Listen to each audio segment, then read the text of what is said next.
Welcome back to another 2-minute tip. A friend told me recently that she thinks my special sauce is the way that I cue and teach posture, specifically in the hips and the pelvis. So I wanted to share a little bit of that magic with you today. What's really important to understand about posture is that you're supposed to have a curve in your low back.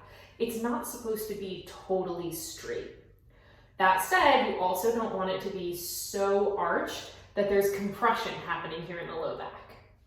Your glute muscles, which are like the main driver of your hip strength, actually attach right up here toward the top of your pelvis. So where your pelvis is positioned has a huge influence on how effectively those glute muscles can do their job. So if you're trying to do a glute exercise and that pelvis is actually tipping up and down while you're doing the exercise, then you're not actually using your glute, you're using your low back. You have to keep your low back totally stable in order to actually fire the glute muscle.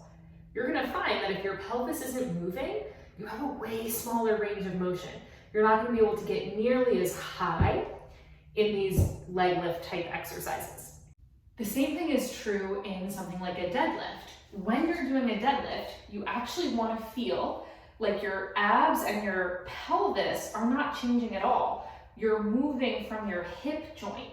So you hinge forward, no change in the angle of the low back, and you hinge back up. Some formats, bar is a big one, sometimes it's taught in yoga, will teach you to actually tuck under.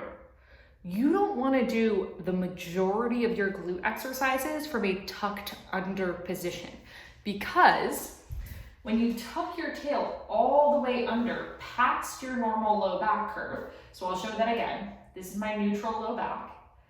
This is tucked under beyond neutral.